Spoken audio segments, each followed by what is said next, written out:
ok asalaamaaleykum wa rahmatulah barakaatu.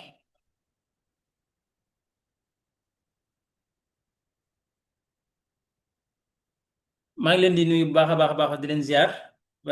di leen wax dal leen ak jàmm. J'espère que yéen ñëpp yéen a ngi ci jàmm man maa ngi ci jàmm donc di leen ko ñaanal. voilà bala maa sori su fekkee son bi c'est bon ngeen signalé ma ko. voilà su fekkee son bi mi ngi baax ngeen wax ma waaw. waaw merci beaucoup Serigne jaajëf. super. voilà. dal leen ak jàmm wala dalati leen ak jàmm voilà ñi nga xamante ni tey donc c'est la première fois donc c'est li nga xamante ni moom mooy formation bi donc 100% wolof la incha allah comme ni ko ñu bari demandé voilà vu que majeure partie bi nga xamante ni dañuy participer ci li nga xamante ni moom mooy présentation bi wolof lañ dégg donc muy sénégalais yi muy suñu mbokki gambiens yi aussi voilà wolof bi moom moo ñi boole ñu mën a déggante waaw te l'essentiel nag moom mooy li nga xamante ni tey mooy li ñuy wax aussi ki ñu koy présenté xam li ñuy wax lan la exactement voilà kon maa ngi leen di ziar yéen ñëpp j'espère que yéen a ngi ci jàmm donc Ibrahima Khalil ñu ngi lay ziar Abdoulaye Abdallah Balde ñu ngi lay ziar sëñ Saliou Kebe Alhaji Bamba voilà donc yéen ñëpp ñu ngi leen ziar Babacar Dieynabou Ba donc Lay Sène voilà donc Moustapha yéen ñëpp ñu ngi leen di ziar waaw Ndama Diaw voilà donc ñi nga xam te ni maa ngi gis seen tur voilà am na ñoo xam ne donc les misters là maa ngi ziar ñëpp Pape waaw maa ngi ziar Sarr voilà yéen ñëpp ñu ngi leen di ziar di leen wax dal leen ak jàmm voilà donc comme ni ngeen ko xamee effectivement li nga xamante ni tey moom mooy présentation bi dañuy présenter entreprise bi nga xamante ni moom mooy MLC voilà mais balaa ñoo dugg ci biir présentation bi dafa baax parfois ni ma koy wax saa su ne ñu identifier wu xam ñun suñu jëm bopp aussi fan la ñu nekk mais lan la ñu bëgg ak naka la ñuy def aussi ba àgg ci loolu la ñu bëgg wala bu ñuy def dara lan moo tax le pourquoi dafa am solo ñuy def nangam waaw parce que nit ki dina def dara wala la lay motiver wala la lay yóbbu tey ni ngay comporté woo li ko waral lépp moom mooy le pourquoi maanaam lan moo ko waral the why waaw pour sama mbokk Gambien yi waaw waaw lan moo tax ngay def nangam waaw why are you doing something waaw lan moo tax nga nekk di def benn affaire est-ce que da nga bëgg li nga nekk di def nii li ngay tax ngay xëy lan moo tax ngay xëy suba ak ngoon yow fajar hmm? yow fajar si saalu ñu ngi lay fay di la delloo jaar yow fajar xëy di ko ñàkkante par exemple ci li nga xam te ne moom mooy oto yi 6 heures du matin wala 20 heures parfois sax même ñoo xam ne 22 heures voilà wala 23 heures la ñuy rentrer seen kër waaw loolu dafa am le pourquoi voilà donc il y a une dame ici donc elle avait partagé son avis par rapport à ça voilà donc ñi nga xam te ne tey par exemple teewe woon ngeen li nga xam te ne mooy conférence bi Dieynabou elle est là mi ngi ci mit bi bi nga koy wax par exemple dama ko demandé ma ne ko li ngay def lii lépp naka ngay def ba gérer ko lan la ma répondre envoyé gu ma sama yaay màkka donc kooku am na le pourquoi boo xam te ni tey li muy def bépp effort boo xam te ni tey mi ngi koy def tey xeeb na ko voilà wala gis ko yow maanaam yow mi nga xam te ni tey yaa xamul le pourquoi qui est derrière maanaam lan moo tax nit ki di def nangam yow yaay posé wu question yooyu noonu mais moom xam na déjà li mu bëgg voilà kon loolu tax ma bëgg di partager ak yéen lii di ko ubbee pour ngeen comprendre bu baax a baax a baax a baax lan moo tax nit ki di def nangam waaw dafa am ñetti catégorie pauvre yoo xam te ni am na parce que nit ki mën na jàpp ne saa su ne mi ngi am xaalis mi ngi gagné 1 million 2 millions par weer xaalis bari di jaar ci loxoom rek mu yaakaar ne moom de ça riche na wala am na xaalis voilà alors que mën na nekk pauvre waaw mën na nekk pauvre bu baax a baax a baax waaw ci naka dafa am lu ñuy woowee pauvre chronique am lu ñuy woowee pauvre équilibré am lu ñuy woowee pauvre moyen maanaam pauvre bu àgg ci bon lool maanaam pauvre bu day waar a day waar sax di ci gën a yées mooy pauvre chronique ñu ne waaw lan mooy pauvre chronique mooy ki nga xam ne li muy gagné par weer li muy dépensé moo ko ëpp damay gagné 300 000 francs mais samay dépense bi ma ko xoolee mi ngi toll ci li nga xam te ni moom mooy 450 000 wala moo xam maanaam mu ëpp ko daal 500 000 par exemple waaw nga xam ne à chaque fois yow sa salaire bala moo ñëw day jeex maanaam da ngay jeexal ba lépp loolu moom mooy pauvre chronique maanaam li ngay am li ngay dépense daf ko ëpp kooku mi ngi ci crise bu méttee boo xam ne kàmm googu mu nekk moom bay ba mu jéem gaaw faa jóg. mu am ku ñaareel ki mooy kan pauvre équilibré ñu ne kooku mooy kan mooy ki nga xamante ni tey moom mooy ay revenu maam li muy am ak ay dépenses am ñoo tolloo 300 000 francs lay gagné par weer 300 000 lay dépensé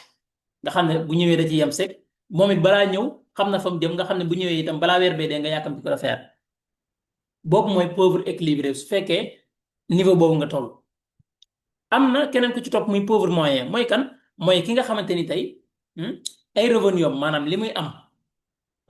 ak dina ci dépenser ba mu des mu daal di ciy denc maanaam mu épargner ci mais daf koy épargner pour benn projet benn objectif boo xam ne bu net la par exemple pour jënd benn téléphone pour jënd benn oto maanaam loo xamante ni daal la mu koy investir loolu juralaatulu ko dara day jënd benn objet boo xam ne pour satisfaire boo xam ne mbir boo xamante ni tey bu ñëwee passif lay doon ci moom voilà maanaam loo xamante ni day génne waat xaalisam di dundal loolee waaw kooku mooy kan pauvre moyen même si que mi ngi denc mais malheureusement denc ba muy denc objectif moom moo bon liggéey nga ñaari at ñetti at juróomi at dajale sa 5 millions wala sa 2 millions par exemple Sénégal pour lan benn xew boo xam ne benn fan lay diré wala ñaari fan mu gën caa bari nga liggéey la nga liggéey lépp nga xëpp ko ci recommencer à zéro sa jabar bi ngeen dawal 1 an wala 9 mois par exemple doom ñëw fekk yow la nga dencoon lépp xëpp nga ko ca xew ba nga war a commencer à zéro donc da ngay mujj nekk ci benn cercle boo xamante ni tey yow da ngay am problème boo moytuwut ba keroog nga fiy jóge wala ba keroog ngay retraité même situation bi ngay nekk parce que départ ba moo baaxul départ bi moo baaxul waaw te mbir par exemple fondement dafa war a baax fondement bu baax mooy tax étage bu ñëwee loo ko yan mu attan ko waaw kon fooku départ bi moo baaxul malheureusement mi ngi am revenu am solo bien sûr mi ngi dépensé am na sax possibilité wu denc dara mais la muy denc malheureusement fa mu koy dugalaat moo baaxul kooku itam na xam ne pauvre la ak loo mën a gañe li ngay gañe nu mu mën a toll te ngay comporté woo comme nii pauvre nga waaw léegi d'accord léegi ñu ne ma ñett ñooñu ñooy pauvre léegi kan mooy riche bi kon riche yi lan la ñuy def mooy ki nga xam ne li muy gañe dina ci dépenser épargner ci mais épargner pourquoi pour lan pour réinvestir xaalis boobu noonu ngir mu juralaat beneen xaalis waaw day épargner la muy épargner mu jënd ci ay action day épargner la muy épargner mu investir ko ci par exemple bay wala dara mu investir ko ci commerce wala mu investir ko ci immobilier par exemple loolee xaalis boobee di ko liggéeyalaat beneen xaalis boo xamante ne tey même moom bu liggéeyul sax xaalis boobu ma ngay liggéey ngir moom moo xam da cee jënd ay action moo xam ni ma ko waxee da ko investir ci immobilier wala mbépp mbir boo xamante ne daal lam ca jënd loolee da koy juralaat leneen par exemple dafa investir par exemple ci transport jënd oto bu muy daw di ko verser wala nangam wala mu jënd ci kër di ko louer voilà yooyu yëpp investissement yu am solo yoo xam ne la mu investir mi ngi koy juralaat beneen xaalis kon ñett ñii ñooy pauvre yi riche yi lii mooy comportement gis nga kii ma leen mujj wax nii lu muy gagné même bu doon gagné 100 000 francs wala 150 000 francs par weer Serigne Saliou dimbali ñuy foo mi ba ko voilà yaa ngi yàq suñu écran bi voilà kon li nga xamante ni tey par exemple li ma ko waxee mooy la muy def noonu même bu dee gagné 150 000 francs wala 200 000 francs mais ci 200 millions yi dina mën a denc 25 000 wala mu mën a denc li nga xamante ni moom mooy 100 000 francs kooku riche la 100 000 francs yi muy denc mu wala 50 000 yi muy denc wala 25 000 mu koy investiraat ci leneen kooku investissement bu am solo lay def waaw kon lii moom mooy seen différence voilà donc bala maa sori bindal leen ma yow fan nga ci nekk exactement ci ñeent ñi nga xamante ni moom laa la wax waaw bul am rusukaay bul rus benn yoon ci wax fan nga ci féete mën ngeen ko bind ci chat bi rapidement ñu avancé voilà fan nga féete ci ñeent yi nga xamante ni moom laa la wax ndax li ngay am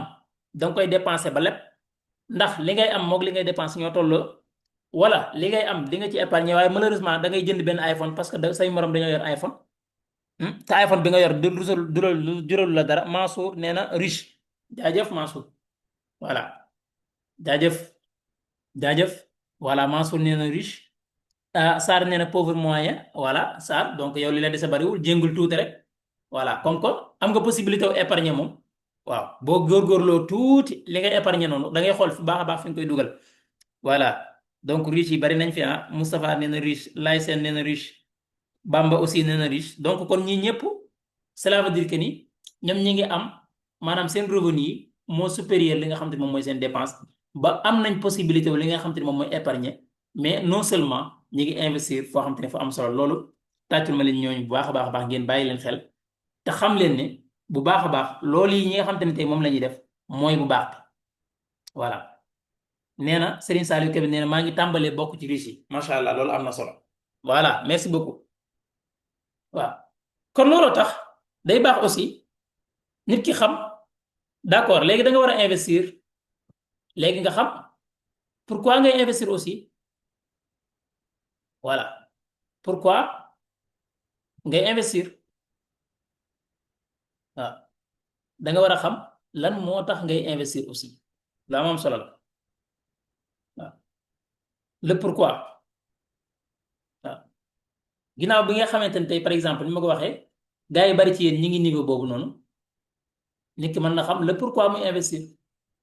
voilà waaw lan moo tax nga war a investir rawatina jamono ji ñu toll nii lan moo tax waaw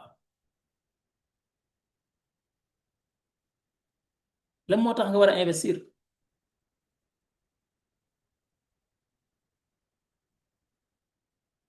voilà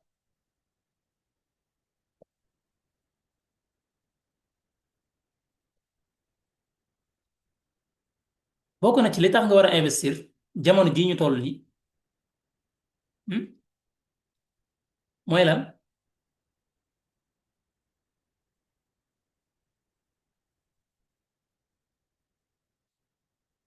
comme ni ngeen ko gisee ne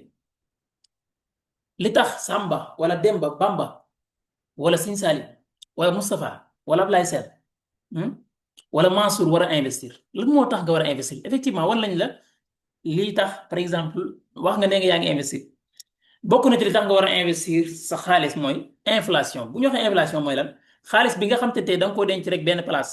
wala objet bi nga jënd aussi moo xam iPhone bi wala machine boo kii wala benn mbir boo xam ne yow yaa ci defar xaalis loolu saa yoo xëyee day gën a perte valeur maanaam xamal ne 1 million la mu mënoon ñetti at yi ci ginnaaw wala juróomi at yi ci ginnaaw mënatu ko tey waaw 10 000 bi boo ko dencee itam voilà image bi ñëw na de Babacar yow yaay xool ci yow la voilà parce que maa ngi koy contrôler ak sama téléphone wala bu fekkee gisu leen image bi ngeen wax ma voilà defe naa image bi c'est bon voilà am na ku may signaler image est-ce que yéen a ngi gis sama écran voilà c'est bon Babacar kon yow yaa xoolaat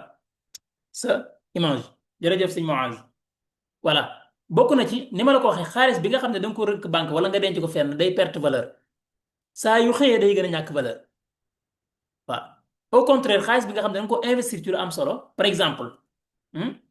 dinaa ci ñëw ci troisième point bi bokk na ci li tax nga war a investir mooy faible taux d'intérêt par exemple loolu sax par exemple bu dee ci côté ñi nga xam ne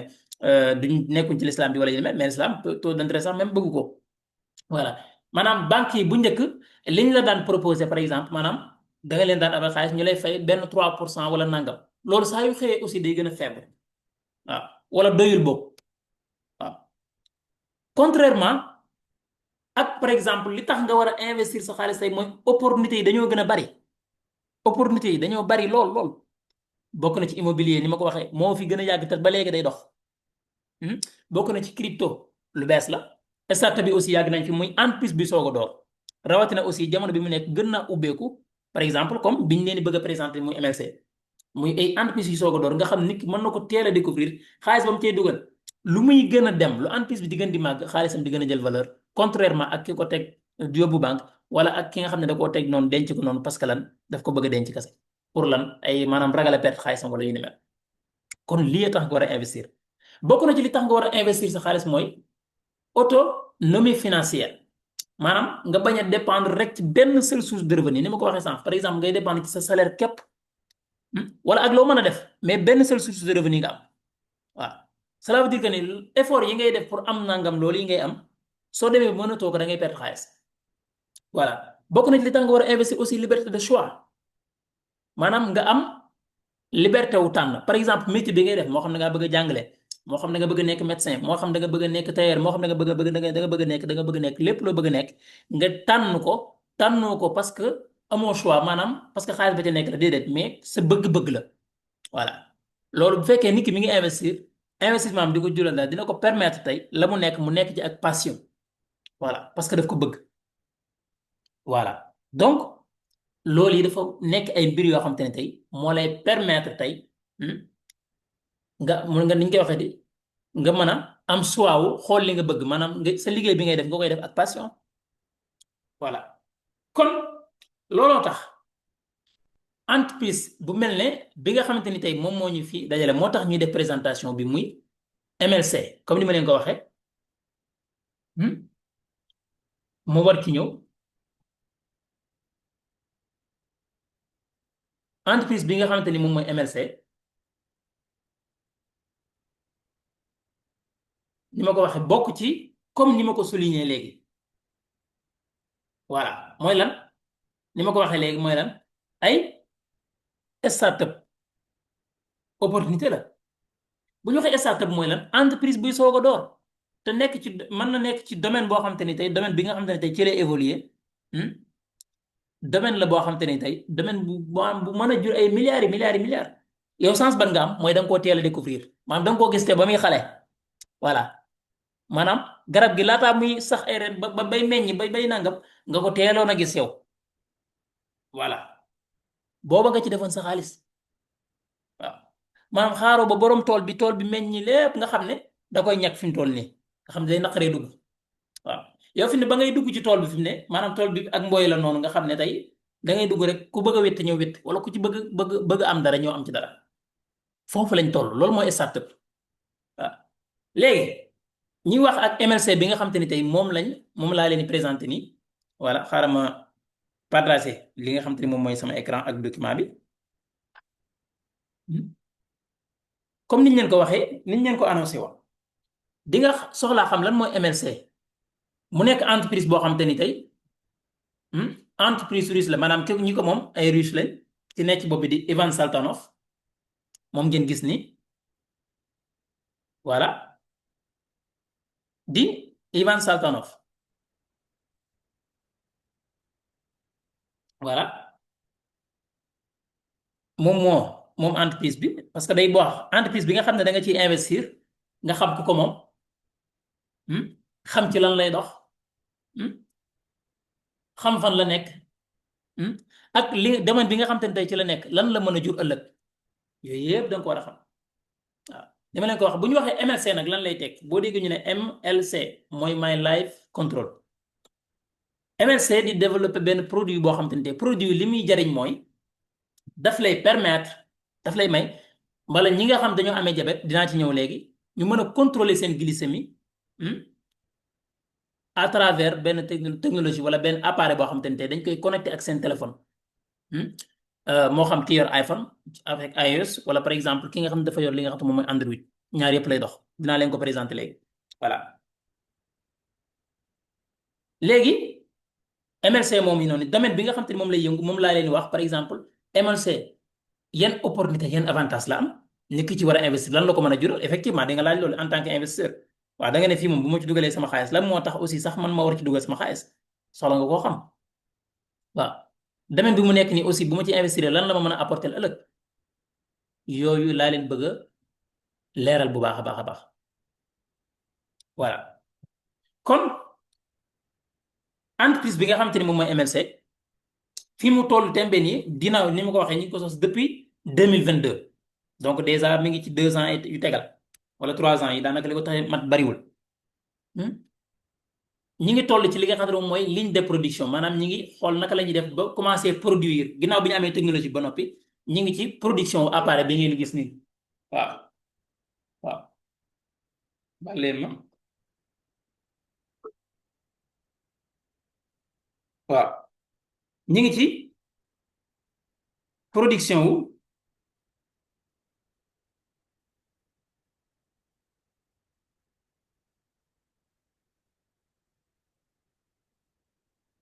waaw ñi ngi ci def li nga xam te ne moom mooy ligne de production bi ñu ngi koy defee foofee ca Chine mooy lan appareil naka la ñuy def ba commencé ko produire léegi kon nga xam ne naka la ñuy def ba commencé dafa teg li nga xam te ne moom mooy suñu produit bi ñu war a jaay waaw kon dafa nekk projet boo xam te ni tey li ma ko waxee appareil bi li muy jariñ mooy day permettre ñi nga xam dañu amee jabet dinaa leen ci ñëwal léegi buñ ko xool ci àdduna bi lu baree bari la waaw tey lu toll ci en 2025 bi ñu ngi koy natt ci 5 589 millions de personnes yoo xamante ni tey am nañ jabet voilà te par exemple àdduna bi ñu ngi wax lu toll ci presque ay 7 milliards et quelques ñoo fi nekk plus de 589 millions en 2025 te day gën a yokk waaw léegi kon marché bu yaatoo yaatu la maanaam ñi nga xamante ne tey kon dinañ soxla produit bi nga xamante ne moom ko da nga koy defar yaatoo yaatu la parce que dafa baax aussi nit ki par exemple li ngay defar produit bi ngay jaay wala service bi ngay indi muy régler benn problème wala mu régler ay problème est-ce que kon produit bi nga xam ne MNC moom lay defar régler na problème oui bien sûr régler na problème kon yow mi nga xam ne découvrir nga entreprise bii nii non seulement mën nga ci investi nekk en tant que investisseur participer en tant que investisseur am ci xaalis bien sûr mais en même temps aussi yaa ngi participer yaa ngi contribuer ci dimbali ñi nga xam te ne moom mooy ay doomu aadama voilà kon marché bu yaatoo yaatu la dinaa leen li wan ci document bi ay études yoo xam te ni maanaam ay recherche yoo xam ne te ay borom yi xam-xam ñoom ñoo ko def maanaam nga xam marché bii nga xam te ne tey moom mooy marché bii nga xam tey fi la MLC di yëngu muy medtech maanaam médecine et la technologie marché bi fan la jëm ndax marché bu fi continuer di exister la fii at yi di ñëw wala at yi di ñëw marché bi lan la mën a jur exactement loolu da nga ko war a xam dina la permettre yow en tant que investisseur nga xam naka nga ciy doxee donc kon mi ngi nii ñu ñuy wax le marché CGM bi fan la jëm mu ne augmentation de la demande de surveillance continue du glucose voilà maanaam augmentation li nga xam te ne moom mooy demande bi maanaam ñi ko soxla te xam leen ne li jafe lépp li tax mu jafe mooy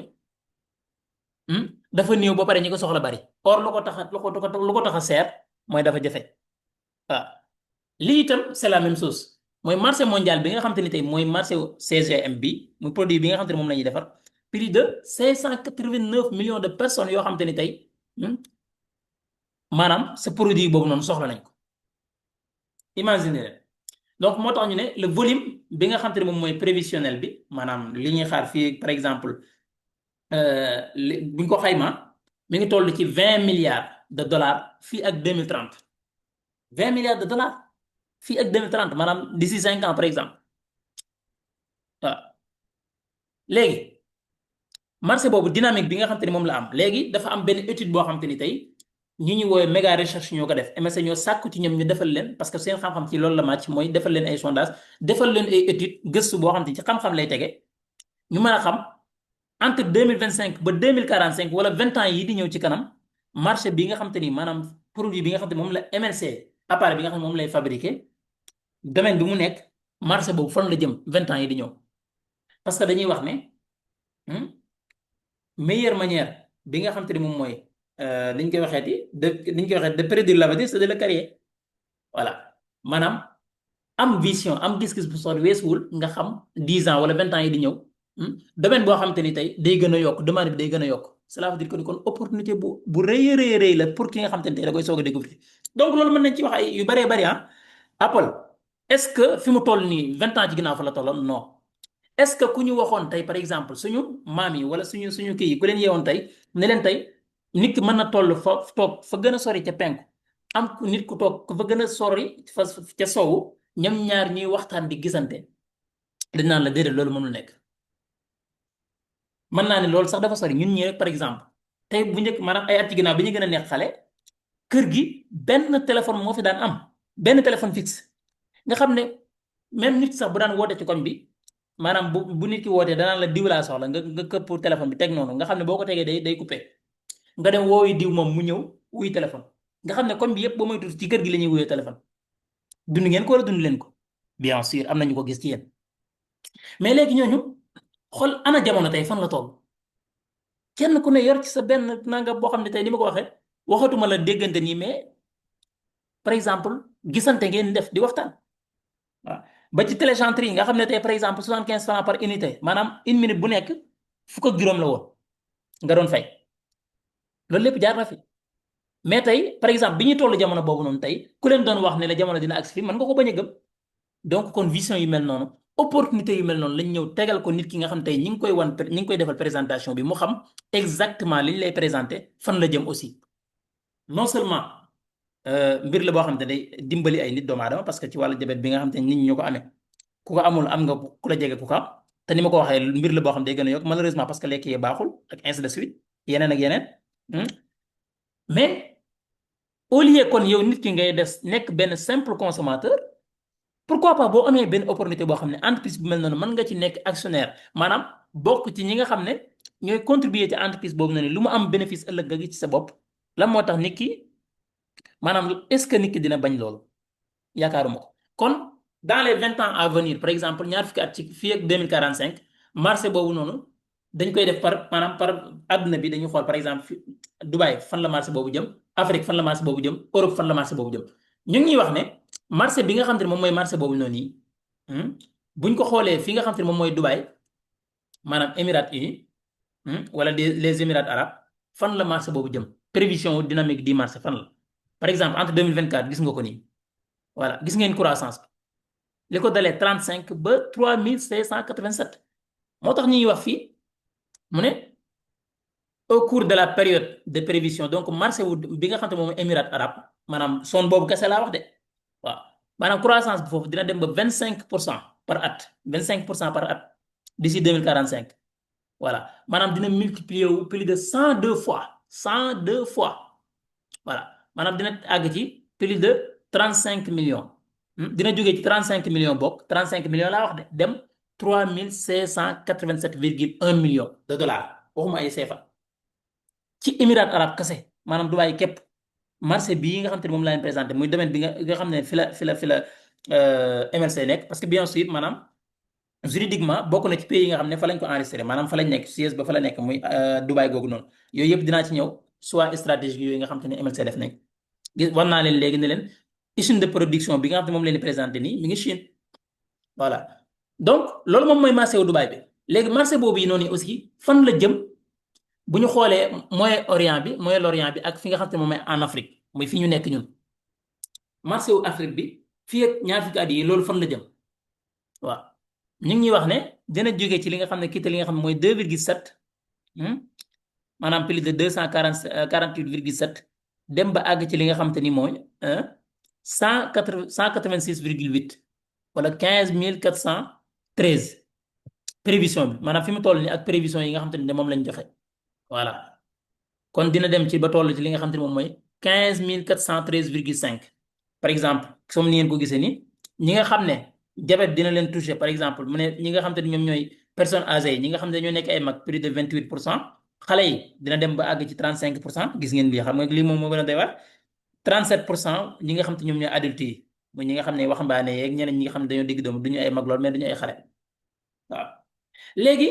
mu ne bu ñu sukkandikoo ci analyse yooyu ni nga xam ne méga recherche def na ko man ngeen dem xooli méga recherche mooy ban man ngeen ko tàppe ngeen gësul ko seen bopp fii ak 2045 mu ne marché wu système GCM bi bu ñu xoolee ci Moyen-Orient bi ak Afrique dina yéeg ba toll ci li nga xam ne moom plus de 22% par at d'ici 2045 nag dina dem ba plus de 69 fois maanaam dina multiplier plus de 69 fois waaw en nature et 62 fois li nga xam te ne moom mooy en valeur waaw donc loolu moom mooy Moyen-Orient bi ak fi nga xam te ne moom mooy Afrique bu ñu xoolee bu ñu nattee marché boobu itam bu ñu xoolee fu mel ne Vietnam parce que Vietnam gis ngeen leen baax a baax dañu am doole ci projet bi voilà dëkk bu mat a bàyyi xel la surtout année yi di ñëw voilà fan la marché boobu jëm aussi voilà ñu ngi ñuy wax ne foofu itam marché bi dina fa yokk plus de 15% maanaam fii ak 2045 mën naa dem multiplier plus de fois 20 voilà maanaam li ko dalee 2024 ba 2045 voilà est-ce que foofu kese la yam la jàngat bi yam wala études yi foofu la yam déedéet ñu ne Asie ak fi nga xam te ne moom mooy Asie du sud bokk ak Océanie yi fan la marché boobu di toll ci dans les 20 ans yi comme li am solo ci mbir li ci neex mooy li ñuy wax lépp xam-xam la maanaam lu ñu teg ci xam-xam la ay études la yoo xam ne ay boroom xam-xam yu seen xam-xam màcc ci loolu nga xam ne jëmmi MLC ci boobu du ñoom ñoo ko def déedéet dafa xool ñoo xam ne seen xam-xam màcc na ci loolu ñu defal ko étude bi nga xam te ne tey moom mooy li nga xam ne kon def na li ñuy wax li ñuy tuddee lan étude du marché dafa am solo voilà maanaam boo bëggee def benn produit boo bëggee def song benn domaine nga jàngat marché bu baax a baax a baax a baax marché potentialité bi mu am say concurrence fan la marché bi jëm ainsi de suite ainsi de suite ainsi de suite ainsi de suite kon da ngeen gis ne loolu lépp def nañ ko voilà léegi moo tax ñu ñuy wax comme par exemple Asie du Sud ak Océanie bi hmm, dina dem ba comme par exemple bu dee ñi nga xam ne mooy nombre d'unités CGM utilisé hmm, euh, par an maanaam par at dina augmenter ba plus de 22 fois moom it selon les analystes de méga recherche fii ak 2045 marché bu CGM bi dina dem maanaam li foofee ca Asie ak fi nga xam ne moom mooy Océanie hmm, dina jógee ci li nga xam te ni tey mooy 22 yi hmm, en valeur dem taux de croissance annuel bi dina dem ba àgg ci li nga xam te ne moom mooy plus de 15 fois 16%. waaw maanaam Inde foofee bu dee ci Asie bi mu ne Inde moom mooy représenté partie bi gën a mag voilà ci côté boobu noonu Inde moom moo fa gën a mag voilà kon cours période bi nga xam te ne moom mooy prévision bi consommation li nga xam te ni bi nga xam te ni moom mooy consommation produit foofee ca Inde war naa yokk lu toll ci jógee ci li nga xam te ni moom mooy 17,2%. Augmenté plus de 5,8 fois voilà ci fukki at yi nga xam te ni tey moom mooy ñëw voilà kon est-ce que foofu la yem aussi marché bi ba tey ñu koy jàngat fi nga xam te ne moom mooy Europe parce que bu leen fàtte ne fi ñu toll nii fi may waxee nii aw thème bi en 2025 leaderu marché bi fi mu toll nii ñooy Europe ak Amérique wala pays yi nga xam ne ñoom ñoo développé Europe ak Amérique muy les États-Unis voilà léegi études yi aussi foofu noonu lan la fa war a muy Europe occidentale études yi lan la wane foofu waaw pour wan leen ne maa nit ki aussi fi nga xam ne dafa lay dugal xaalisam lii duy caaxaan waaw domaine bu am solo la bu mën a apporter ay milliards comme ni nga xam ne tey kenn mënut a mucc ci jëfandikoo WhatsApp par exemple mënu ñëpp koy jëfandikoo mais malheureusement yooyu yëpp dañ koy jëfandikoo pour lan pour consommateur kese voilà wéy fa ngi nii tey Sénégal ñëpp koy jëfandikoo presque voilà mais dañuy consommer képp est-ce que dañ koy gagné dara déedéet léegi tam comme nit ki boo amee opportunité wu ñu indi la entreprise boo xam tey non seulement mën nga nekk consommateur mais non seulement mën nga ci nekk actionnaire muy produit bi ngay jëfandikoo xaalis bi ci jógee di dugal sa poche voilà donc selon les analystes de méga recherche d'ici 2045 marché wu système CCM bi foofee ca Europe occidentale dina augmenter plus de 18% voilà par an maanaam par at fii ak 2045 voilà mu ne fii ak 2045 dina augmenter ba 35 fois voilà maanaam dina fulu ba 35 fois en nature 26 fois aussi li nga xam te moom mooy en valeur voilà ñu tëjee ko léegi Amérique latine aussi fan la fa marché ba jëm gis ngeen de kon études yi du études yi ndaw aussi voilà yu am solo la waaw comme par exemple li nga xam te ni moom mooy personne âgée yi 27% xale yi 34% ñi nga xam ne diabète dina leen touché adultes yi maanaam bu ñu xoolee loolu ñi koy représenté adultes yi mi ngi toll ci 39%. voilà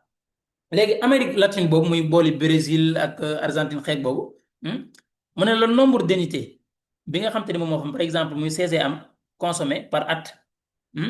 dina yokk lu toll ci 4,4 fois voilà foofu itam comme ni ñu waxee woon fee sànq Inde foofu mu ne Brésil moom mooy représenté marché boobu noonu région boobu kon li étude maanaam daqiq li arab daan daqiq étude bu am solo la maanaam jàngate boo xam ne dafa sew lool voilà jàngat bu am solo études yu am solo lañ def waaw maanaam région boobu moom Brésil rek moom mooy représenté li nga xam ne moom mooy 39% yi waaw consommation système bi foofu noonu dina continuer di yokk ba plus de 90% par at waaw ni ñu koy waxee te bokk ci maanaam par at ci fukki at yi dina dem ba 90% ci 10 ans yi nga xam ne moom mooy ñëw kon yow dèjà am nga information 5 ans 10 ans yi di ñëw fan la marché boobu dèjà jëm du samay wax du waxi waa MSC waxi méga recherche la mën ngeen dem xool ko agence bu mag a mag la boo xam ne ci domaine maa xam seen xam-xam dafa màcc ci loolu yi gën a mag Russie voilà donc selon bu ñu sukkandikoo ci analyse yooyu noonu ba tey ñu ko waxee 7% par at fii ak 2045 dina augmenter plus de 4,4 fois voilà donc gis ngeen kon foofu noonu ma leen wan yëpp muy Europe muy Afrique muy Amérique ni ñu koy waxee di latine ak Asie du Sud muy boori Inde ak ñu ni mel gis ngeen fan la marché bi jëm kon voilà léegi opportunité ak tendance développement wu marché yow en tant qu'investisseur voilà lan nga ci mën a gagné aussi loolu pour nga xam ko aussi lii day leer ci yow xool leen bu baax a baax en 2024 bii ñu toll bi ñu weesu marché bi ñu ngi ko doon xayma ci 98,6 millions d'appareils maanaam yi nga xam ne moom moo disponible effectivement parce que du MLC képp ñoom ñoo nekk secteur bi pour muy leer voilà du MLC képp am na déjà 2 entreprises yoo xam ne yu ñu xam lañ voilà maanaam loolu mooy tolloo plus de 10,953 millions de dollars mu ngi ko doon xayma ci xaalis mais 98,6 millions d'appareils voilà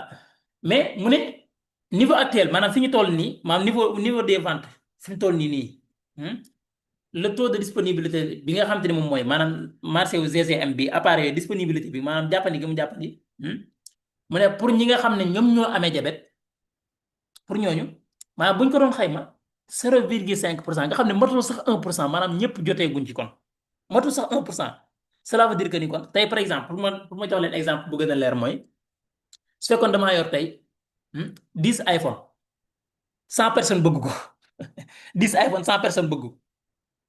waaw lan mooy njëkk a xew mooy prix bi kon mën naa seer beneen bi du doy kon keneen ku ñëwaat di jaayaat iPhone foofu kon say iPhone du taxaw boo yoree même 50 iPhone wala say iPhone du taxaw donc noonu la misaal bi noonu la waaw kon système CCM boobu noonu kon mu ne day représenter prochaine génération technologie de surveillance du glucose waaw parce que lan bu njëkk liñ doon jëfandikoo loolu tamit dinaa ci ñëw maanaam yi nga xam ne moom moo fi nekkoon muy piquer sa doigt maanaam bënn sa baaraam ngir sa deret bi génn ngir nga mën a def diagnostic bi loolu dootul amati maanaam yii nii muy lii nga xam te ne moom lañ leen di présenté ni moom mooy remplacer ji loolu voilà kon principal moteur li nga xam te ne moom mooy demande bi appareil yii nii dina augmenter ci àdduna bi fii par exemple ni ma ko waxee maanaam li nga xam te ne moom mooy domaine technologie bi nga xam ne maanaam dinañ jëfandikoo li nga xam te ne moom mooy technologie bu bees bi nga xam te ne moom moo fi am waaw parce que lan moo ko waral mooy facilité wu utilisation bi dafay yomb a jëfandikoo waaw te it aussi foofu la jamono tool waaw 5e point mu ne marché bi am na ni ñu koy waxee di potentiel bu am doole boo xam te ni tey fekkee mu ne si xoolal condition la 100% wu ñi nga xam ne dañoo amee jabet bu fekkee ñoom ñëpp ñi ngi jëfandikoo li nga xam te ni tey moom mooy système bii nii muy CGM bi dinañ àgg ci 16,7 milliards d'appareils su fekkee ñoom ñëpp dinañ ko jëfandikoo la wax cela loolu lan la ci jublu kon dinañ wax ne kon par exemple dinañ dem CGM dina représenter 0 virgule niñ koy waxeeti cela niñ koy waxeeti marché bi actuellement comme li ma waxoon lay baamu rek maanaam volume des ventes mi ngi représenter 0,5% seulement waaw te bu ñëpp 100% yi la wax de bu fekkee ñoom ñëpp ñu ngi jëfandikoo kii bi li nga xam te ni moom lay wax nee na marché bi dina àgg ci 16,7 milliards d'appareils waaw léegi 6e point bi fii ak 2045 nag marché bi fan la war a dégg mu ne marché bu bii nga xam te ne moom mooy CCM bi bu ñu sukkandikoo ci experts yi nga xam ne si xam-xam dafa màcc ci loolu mën na augmenter ba 15% 15% voilà d'ici 2045 itam ba tey kon marché bi dina jógee 98,6 yi ma leen waxoon 6 millions yi dem 2343,4 millions d'appareils par at cela veut dire maanaam dina yokk ci lu tolloog 23,8 fois lay multiplier wu waaw loolu bu ñu ko doon natt mooy tolloog maanaam ci xaalis 10 millions ni ñu koy waxee 10 000 boog laa bëgg a wax 10,953 virgule maanaam dina jógee foofu laa bëgg a wax dina jógee 10,953 virgule 3 dem 233,127,7 millions de dollars kon dina augmenter lu toll ci 21 fois multiplié par 21 fois maanaam jóge 10 000 et quelques dem 233 000 et quelques millions kon disponibilité wu li nga xam te ne moom mooy appareil yi dina représenter 11,5% ci nombre total diabétique kon cela veut dire que ni kon même MLC kese sax du doy ci domaine bi pour que ñu atteindre li nga xam te ne moom mooy objectif maanaam pour mën a satisfaire demande bi ça veut dire kon beaucoup d'argent même dans le secteur waaw beaucoup de ni ñu koy waxeeti fric beaucoup de xaalis ci domaine bi mi ngi fi voilà en tout cas c'est une opportunité waaw kon xam nga bu baax a baax marché boobu noonu fan la jëm léegi day baax produit bi nga xam te ni tey moom lañ lay présenté lan la apporter lu bees lan moo fi nekkoon waaw kon yi nga xam ne moom moo fi nekkoon muy méthode traditionnelle yi maanaam yi fi nekkoon yi ñu daan njëkk a jëfandikoo dafa limité wu maanaam yi ñu daan utiliser pour contrôler suñu diabète dafa limité wu bokk na ci données yi mu la doon jox maanaam information yi mu la doon jox dëgg dëgg dëgg du doy maanaam doo gis li nga war a gis lépp ñaareel ba mooy faible fréquence de surveillance maanaam ñi nga xam te ne ñoom ñooy patients yi ñi nga xam ne ñoo amee feebar bi maanaam li leen docteur daan wax daawuñu ko respecté maanaam duñ kon loolu cela veut dire que ni kon traitement bi ni mu war a jaare yoon du ko jaare yoon bokk na ci aussi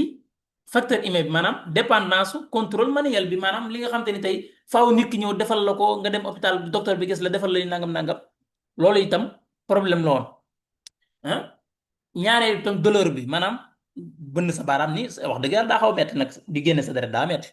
du ñëpp ko kii loolu itam am na ay risques aussi loolu mën na da indi yeneen mbir yoo xam ne daan na ci am waaw kon quatrième point bi aussi mooy lan prédiction limitée bi maanaam information yi mu la doon jox aussi du mën a joxe lépp maanaam jox la ay données yu exact aussi daraan jafe comme méthode traditionnelle yi daaw la permettre nga mën a détecter tendance bi nga xam te ne moom mooy changement ak état wu diabétique bi patient bi pour mën a joxe li nga xam te ni tey moom mooy résultat yi war dëgg dëgg dëgg dëgg daraan jafe trop waaw kon tey loo xamante ne tey nit nga daan soxla ngir mu defal la ko nag nga am appareil bu ni mel muy bii ngeen jàkkaarlool bi nga xam ne moom la MLC di fabrique ni ngeen ko gisee nii daanaka nii lay mel appareil bi nga xam ne moom ngay kii nga dóor ko nga tax ko ci sa li nga xam te ne moom mooy sa bras muy sa loxo wala sa tànk mu nekk benn affaire bu ndaw boo xam te ne nii rek lay toll appareil bi ngay utiliser voilà mooy technologie bi di ko mën a surveiller comme application par exemple bu mel nii moo xam ci iPhone wala ci li nga xam te ne moom mooy sa Android waaw kon bi ci njëkk bii mooy dina gën a neex a utiliser soxla woo à chaque fois maanaam nit di la ko defal prix yi aussi mën na abordable par exemple bu ñu waxee ci MLC bi nga xam ne moom la présenté bu ñu ko comparé ak prix yu marché bi effectivement dina ko jege mais mën na ko gën a yombale kon gis ngeen marché bi fan la nekk par exemple léegi produit yi nan lañ ko utiliser gis ngeen ko nii moom moo nekk nii nit ki mën na ko def ci loxoom comme nii ni ngeen ko gisee nii ici mën a am information yi fii nag di jox information ci li nga xam te ne moom mooy sa application boo waree naan ndox fekk da sa sucre dafa kii dafa di wala mu wàcc maanaam soxla nga ko wala soxla woo ko ainsi de suite information yi nga soxla foofu yëpp maanaam contrôle sa glycémie bi yëpp li nga am ci war a soxla ci information mu jox la ko voilà donc c'est facile à utiliser maanaam lu yomb a jëfandikoo la voilà kon loolu moom moo aji woon ci marché bi nga xam te ni tey moom moo am muy marché wu technologie bi nga xam ne moom lañ développé fan la toll wan naa leen aussi li nga xam te ni tey moom mooy fan la jëm maanaam li mu mën a apporter ci ay milliards ci 20 ans yi di ñëw marché bi fan la mën a dem wan naa leen aussi produit yi fi nekkoon ak yi nga xam te ni moom lañ andi tey maanaam lii différence bi muy comme ni ngeen ko gisee nii léegi MLC bi nga xam te ni moom mooy entreprise bi nag fan la toll maanaam ci seen développement aussi fi mu toll nii fi may waxee ak yéen nii prix de instant bi dañuy wax 80 bi ñuy def document bi 80 mais plus de 100 000 participants déjà ci projet bi voilà minimum touché na lu toll ci 174 pays te loolu aussi dafa amaat beneen solo bu ci am mooy lan solo bi ci amaat mooy lan kon tey déjà MLC le fait que ñu commencé def seen production en masse appareil yi disponible mooy distribution bi di jafe imaginez par exemple ñaata pays ci ñaata pays ñoo am ci àdduna bi plus de par exemple mën nañu wax 200 yu tegal wala maximum 300 yu tegal jàppatuma ko léegi plus de pour l'instant 174 pays yoo xam ne déjà touché nga leen kon day yombal sa distribution maanaam dugal fa produit du jafe dinaa ci ñëw par exemple ñoom ñu continuer à chaque fois aussi di def li nga xam te ni moom mooy continuer di jot seen ay brevet dinaa ñëw ci loolu voilà léegi évolution wu li nga xam te ni nag moom mooy propriété intellectuelle bu ñu waxee propriété intellectuelle mooy lan mbir mii ngay defar est-ce que yaa ko moom est-ce que am nga këyit bu firndeel la lii yaay borom lu am solo la voilà kon damay ñëwaat rek pour ñi ngi di ñuy bàyyi xel ngeen xam ne ay entreprise la yoo xam te ni tey yu réel la yoo xam ne dañu am seen kayit yu légal maanaam waxuma la ay dañuy yëngu ci nangam de mais technologie bi nga xam te ne ñooy borom képp ku ko copier tey mën nañu topp ci yoon day am ay kayit yu koy firndeel loolu moom mooy propriété intellectuelle loolu la arab yi di wax naan lan al milkiya fikriya al niñ ko al milku fikriya wala al milkiyatul fikriya voilà xeet boobu noonu waaw voilà kon maanaam li nga moom par exemple tey par exemple iPhone design am wala yu ni mel ñëpp xamee nañ ko iPhone voilà loolu arab di al milkiyatul fikriya hmm? moom la gars yi di wax aussi mën nañu wax par exemple propriété intellectuelle wala am na lu ñuy wax ñi nga xam sàcc am na da ngay am li nga xam te moom la ñuy woowee droit d'auteur maanaam droit yow mi nga xam ne yaa créé mbir mi waaw kenn sañu ko copier loolu lu am solo la parce que li ñuy def nii lu am solo parce que technologie bi ñooy borom voilà léegi évaluation wu li nga xam te moom mooy propriété intellectuelle bi a été effectué def nañ ko macha allah alhamdulilah par une société boo xam te ni itam société bu indépendant la wala bu indépendante la boo xam ne spécialement dafa ko def pour li nga xam te ne moom mooy MLC ñoo ko sant mu defal leen évaluation bi ñu mën a xayma propriété intellectuelle boobu noonu parce que nit ki mën na am propriété intellectuelle par exemple dégg ngeen bu baax a baax saa su ne ñu ne Mark Zuckerberg mi moom Facebook proposé woon nañ ko ndax mu jaay Facebook mu bañ voilà donc bari na ci entreprise yoo xam te ne nit ñi ko moom dañuy dem ba benn jamono bu ñu ko commencé développé borom milliard yi ñëw jënd ko benn milliardaire ñëw jënd ko voilà ci kaw bu ñu juboo ci ay prix mais nit ki su fekkee par exemple ku mel ne Zuckerberg bu comprendre li mu yor fu doole ji mu am xalaatu koo jaay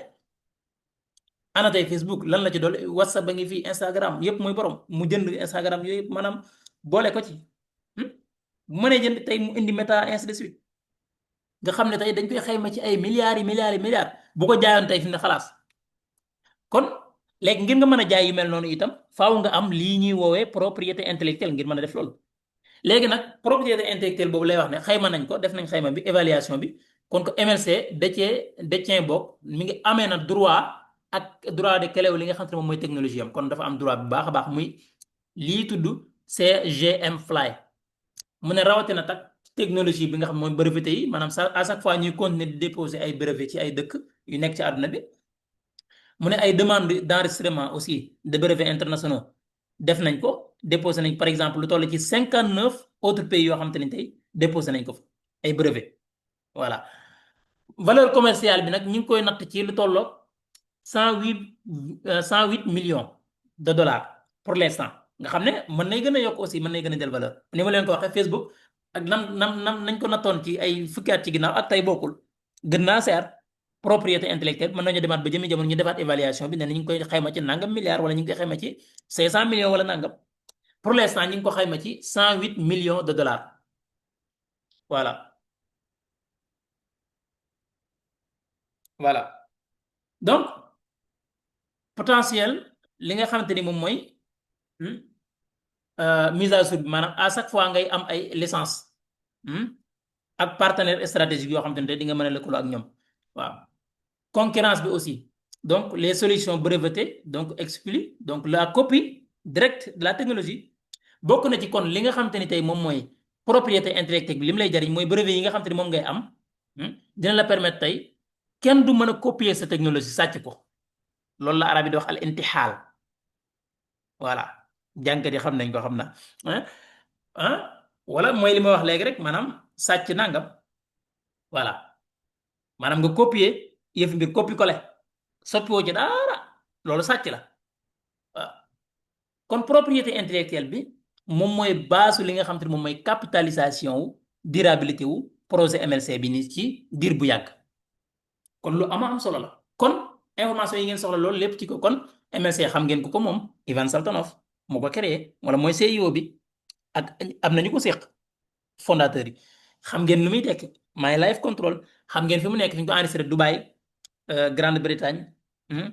Inde Chine fa la ñuy defee usine de production bi kon yooyu yëpp nekk ay stratégie mooy lan comme ni ma leen koy wane nii xool leen baax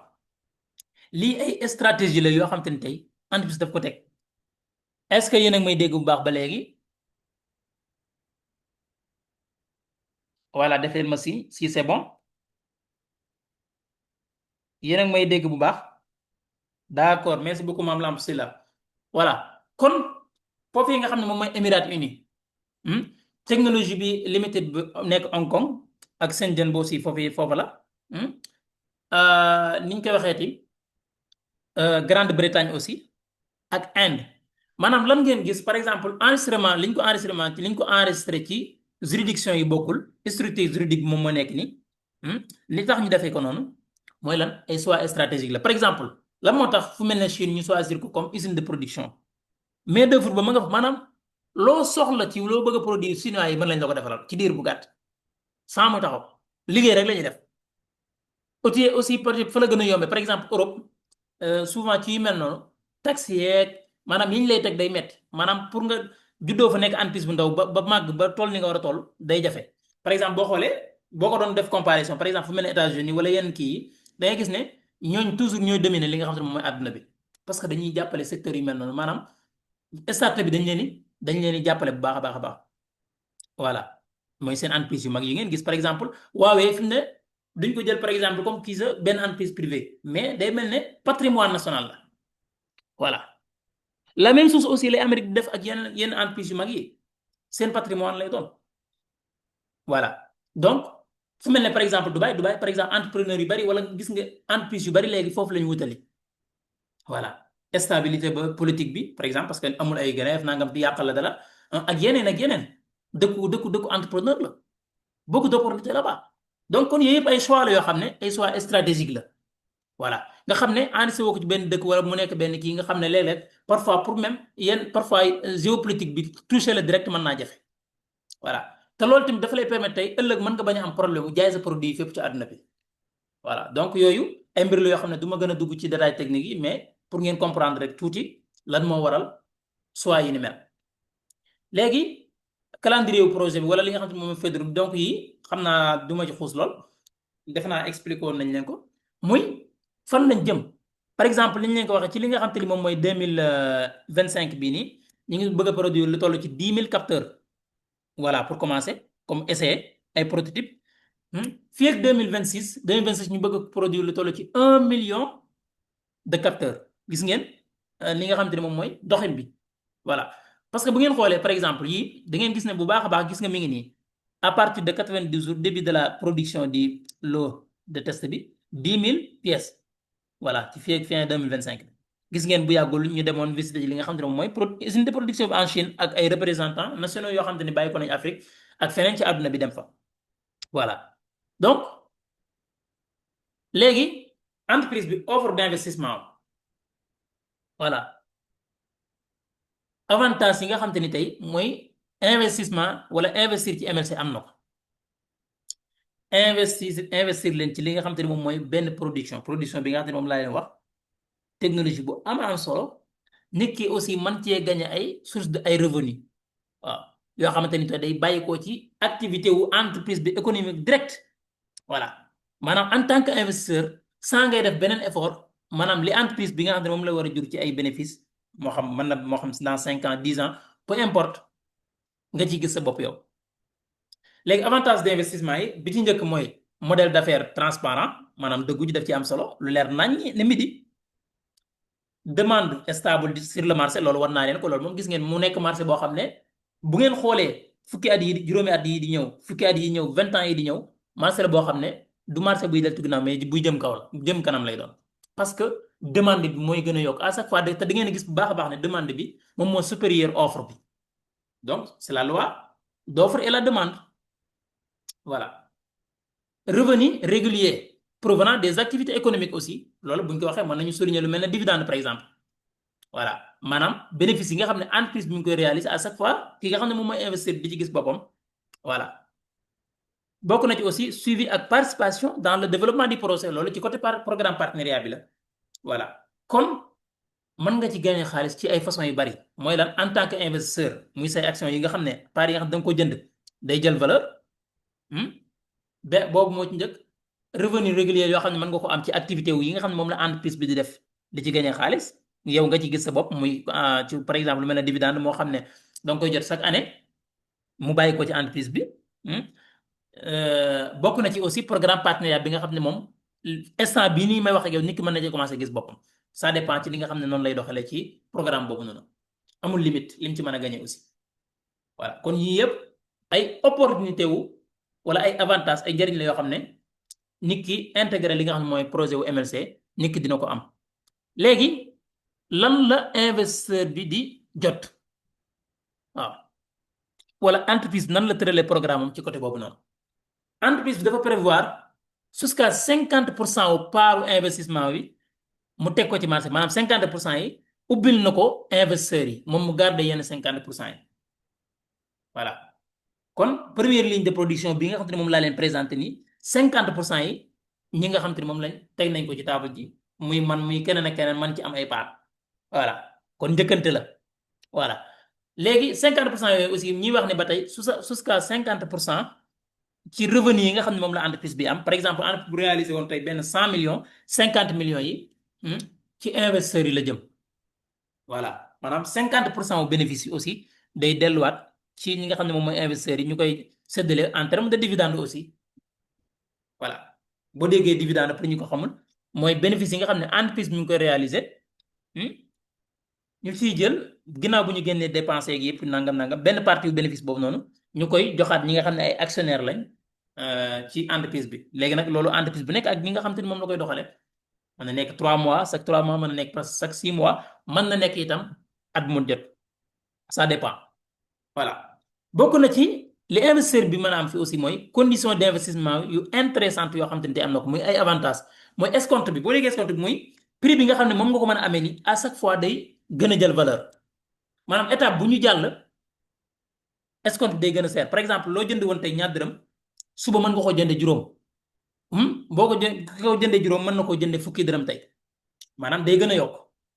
voilà kon la possibilité de capitalisation au fur et à mesure ñuy dem maanaam fii ak ñuy réaliser wala ñuy financement bi di jeex da ngay gis ne part yi day gën a seer par exemple su fekkee dañ ne 10 millions de parts wala 10 milliards de parts moo disponible ñu dem ba ci yàgg 5 milliards de parts disponible kon c'est normal prix bi yéeg noonu lay yéegee ndànk ba nga xam ne duñu waxati ay milliards de parts yu disponible mais ay millions yu parts yu disponible la ñuy wax boobaa di nga gis ne kon yow mi nga xam ne bi ay milliards yi parts disponible moo fi nekkoon booba nga amoon tey même sa 250 même sa 500 dollars même sa 1000 dollars même sa 1500 dollars bi nga amoon jërul xeeb mën na nekk beneen valeur boo xam ne tey danga naan déedéet sax voilà loolu wax naa ko ba tey gis nañ ci defe naa nekkatul sax lu may li ñuy wax mais prouvé nañ ko ay yoon ak ay projet yu wuute voilà bokk na ci li investisseur bi mën a gagné aussi mooy augmentation valeur action yi wala active yi lu ñuy gën a dem projet bi di gën a développé wu investissement lu ñu koy investissement par exemple ki amoon 10 millions de parts wala 5 millions de parts wala 1 million de parts 1 million de parts am yooyu noonu day jël valeur lu ñuy gën a dem voilà kon non seulement di nga gagné ci dividende yi mën nga gagné ci wàllum dividende yi mais non seulement aussi bi ci gën a am solo mooy action yi ni muy jëlee valeur loolu nag ni ma koy joxe misaal mu gën a simple mooy kër gi nga xam ne da nga koo jëndoon juróomi at ci ginnaaw jënde woon ko 500 000 tey jii nii mën nay jar 5 millions voilà par exemple ba nga koy jënd dara néew fa woon léegi foofu am na courant ay kër wër nañ ko tali jaar na fa hôpital am na fa prix bi bëm lay def ku ko bëgg tey boo tegul 5 millions ci taabal ji doo ko am donc c'est aussi simple que ça voilà kon action aussi noonu lay jëlee valeur voilà léegi plan d'affaires bi indicateur financier yi nga xam ne moom lañ estimé ci li nga xam ne moom mooy organisation production wu système bi CGM bi ci projet bi nga xam ne moom mooy projet MLC calcul bi nga xam te ne tey méga recherche ba tey moom moo leen ko defal benn calcul boo xam ne ni ma leen ko wax gis nga kon li ci am solo mooy à chaque fois dañuy jox mbir mi ki nga xam ne xam-xam daf ci màcc loolu la am solo la nga xam ne nekkul nit ku toog di xalaat di wax déedéet maanaam ay mbir yu palpable la lu nit mën a teg loxo la ñu ne bi ñu évaluer li nga xam te ne moom mooy économique bu projet bi évaluation économique bi def nañ benn planifié nañ kon lii ci 6 ans wala fii ak juróom-benn at yi dañu teg benn plan boo xam ne dañ ko adapté ci juróom-benni at maanaam fii ak 2030 par exemple nga xam ne sans feuille de route la doon at bu ci nekk ak li ñu bëgg a def loolu lu am solo la fixer ay objectifs voilà par exemple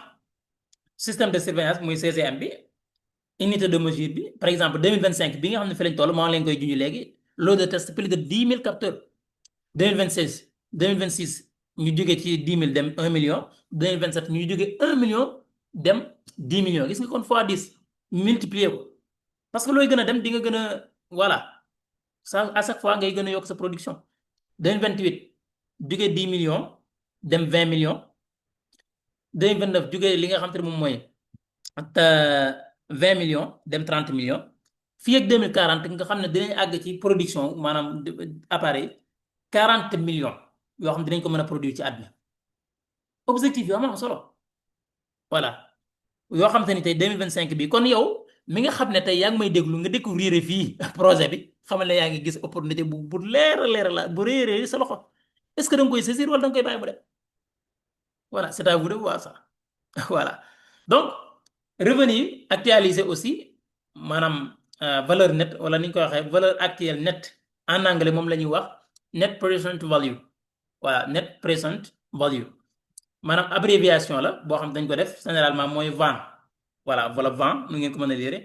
méthode la boo xam te ni tey daf lay permettre nga mën a évaluer li nga xam te mooy projet wu d'investissement benn projet pour mën koo jox benn estimation voilà donc loolu la net present value di tekk voilà donc par exemple évaluation de la valeur actuelle nette du projet mi ngi nii en 2026 ñu ngi koy évaluer ci lu toll ci 16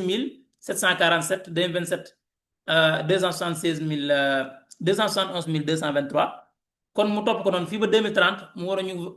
évaluation bi toll ci 2 700 4581 voilà donc mi ngi noonu kon boo xoolee EBITDA boobu moo leen ko defal ba tey ni ma leen ko waxee indicateur mooy li nga xam EBITDA bi ni nga ko waxee di moom mooy bi leen defal analyse bi nga xam ne moom lay wax earnings before interest taxes depreciation and amortization voilà mooy lan loolu la muy tekk mooy bénéfice entreprise bi nga xam ne am na ko avant ñuy génn li nga xam ne moom mooy impôt yi ci revenu yi voilà mooy earnings before interest ak taxes yi ak depreciation yi ak li nga xam ne moom mooy amortization yi voilà donc indicateur boobu noonu moom moo wane succès global li nga xam ne moom mooy entreprise bi ak li nga xam ne moom mooy capacité wu bi nga xam ne moom mooy jot li nga xam ne moom mooy ay obligation waaw kon bu ñu xoolee comme ni ma ko waxee léegi 2026 ñu ngi jógee 18 071 2027 276 687 ba 2030 mu àgg ci 1 298 433 mu ne calcul bi ñu ngi ko effectué par benn ni ñu koy waxee di le calcul effectué a montré que projet bi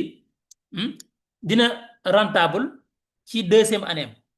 maanaam projet MLC bi dina rentable ci deuxième année maanaam 2025 2026 commencé ni nga projet bi dina commencé rentable voilà comme ni ngeen ko gisee ni 2025 0% effectivement mais 2026 30% de rentabilité 2027 plus de 45% de rentabilité ba 2030 jusqu'à 50% de rentabilité la am solo voilà kon moo tax bien sûr MLC bu leen fàtte ne ñi ngi prévoir seen première dividende fay seen première dividende en 2026 bu ñu waxee fay seen première dividende nag pas forcément entreprise bi mën na war na def loo war na ko mën a def mën na am ay contraintes mais mën na am aussi lu gën a am solo loolu voilà am ci diggante bi voilà donc parce que léeg-léeg nit ki mën na jàpp ne rek li ni entreprise bu waxee sàngam forcément dafa war a def loolu attention mais ñoom ñi ngi prévoir seen premier paiement de dividende en 2026 effectivement comme ni ñu ko définir fii ci études yi muy projet bi mi ngi war a rentable deuxième année muy 2026 bi voilà maanaam année de production lañ ci jublu effectivement même si que entreprise mi ngi ñu créé depuis 2022 mais boobaa léegi am na ay fi ci nekk objectif yi nga xam ne moom lañ kii maanaam 2025 nga commencé def sa production maanaam boo xam ne daanaka ay test la 10 000 mais en 2026 dañuy dugg ci année boo xam ne carrément dañu war a produire nag voilà pour jaay kon ñi ngi nattu xayma ci prix de rentabilité bi mi ngi koy xayma ci li nga xam te ne moom mooy 30% voilà kon distribution bi en 2025 ba en 2026 lot de test bi voilà distribution bi en 2025 ak 2026 maanaam canaux yi nga xam ne mooy canaux de distribution yi voilà ni ma ko waxee en 2025 10 000 unités en 2026 1 million léegi canaux yi nga xam ne ci la ñu war a distribuer comme par exemple yow mi nga xam ne médecin nga wala yow mi nga xam ne yaa ngi déglu aussi lii mën na la intéresser en tant que partenaire attention kon non seulement mën nga nekk investisseur ci entreprise mais mën nga devenir même collaborer ak ñoom wala ngay liggéeyandoo ak ñoom bu ñu àggee ci distribution boobu noonu bokk na ci fi nga canaux de distribution yi bu nga xam te ne mooy dispositif bu disponible muy CGM bi mooy réseau pharmacien yi fi nga xam ne moom effectivement ci domaine médical bi la centres médicaux yi aussi ak cliniques yi dinañ ko fa mën a amee par exemple ay distributeur ak ay grossiste dañ ko mën a am war nañ ko fa mën a amee canal en ligne aussi maanaam di ko jaay en ligne société d'assurance maladie aussi wala programme de formation et de partenariat ni ma leen ko waxee kon ñun foofu mën nañu intéressé kon ki nga xam ne bëgg na mën a nit ki mën na am possibilité dugg foofu aussi ngir mën a am du yem rek ci nekk investisseur ci projet bi mais mën na liggéey ak ñoom donc loolu ay opportunité yu am solo la te loolu ñi koy ëpp sens mooy ñi nga xam ne teel nañu positionné wu moment bii nii voilà donc organisation de vente directe aussi kon yii mooy canal de distribution yi nga xam te ni am na voilà donc ñi ngi ci suñu cappaandaw li nga xam te ne moom mooy présentation bi voilà léegi nag volume des parts par ligne donc am na ñu koy demandé moo tax ñu ne fii volume sera défini après la création et le démarrage de la ligne de production voilà ak bu ñu obtenir obtention du volume de production prévu voilà kon li ñu war mooy fi mu toll nii investissez dans la production réelle dès maintenant voilà am ngeen opportunité bu tege seen loxo projet bi leer na nañ ñu ne midi voilà niñ koy waxee dafa leer nañ ñu ne midi waaw projet boo xam ne nga la waaye xam nga kii ko moom xam nga fi mu nekk léeg-léeg sax di nga ko rencontré même ci weer bi war nañu am webinaire boo xam ne moom moo ko war a animé defe naa gis ngeen affiche bi aussi ma wan leen par exemple même li nga xamante ni moom mooy li nga xamante moom mooy par exemple ni ñu koy waxee di conférence bi nga xam ne moom lañ mujjee def ca Chine loolu lépp gis ngeen ko voilà kon lii mooy entreprise MLC yow en tant que investisseur gis nga ne opportunité boo xamante ne tey mën nga investir bu baax a baax a baax a baax kon ki la invité aussi ki nga xam ne moom moo la invité ci li nga xamante ne moom mooy présentation bi effectivement mën nga ko laaj li nga xamante ne moom mooy lien bi nga xam ne moom moo lay permettre nga mën a am accès ci sa compte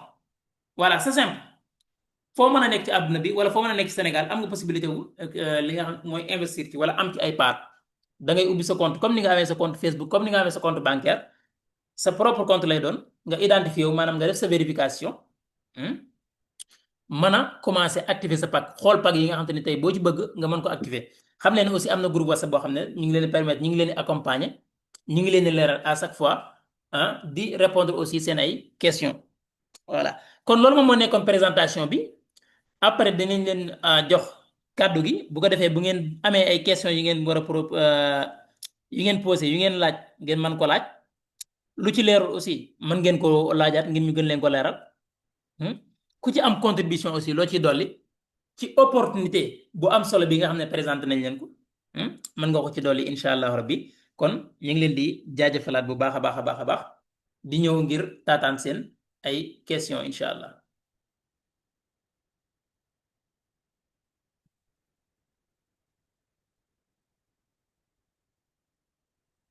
voilà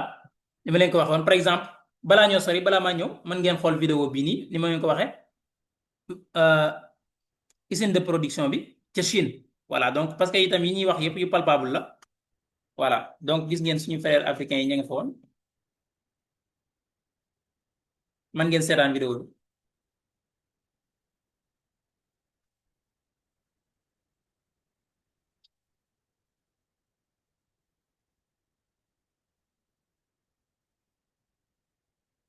4 jours voilà 4 jours yoo xam ne def nañ ko foofee ca Chine fa nga xam ne fa la ñuy defee usine de production bi donc ay représentants national comme ñun aussi dem nañ fa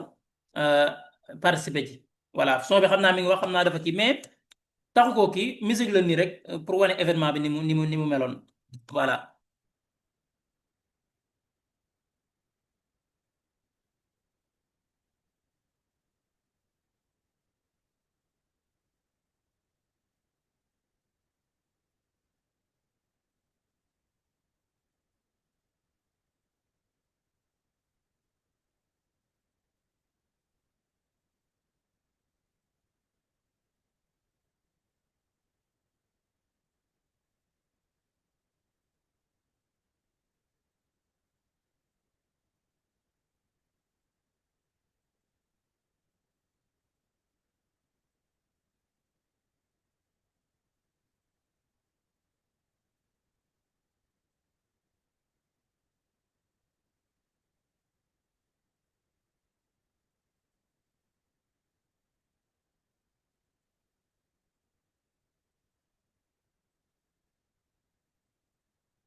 Voilà, donc kooku kii moom CEO Prodigy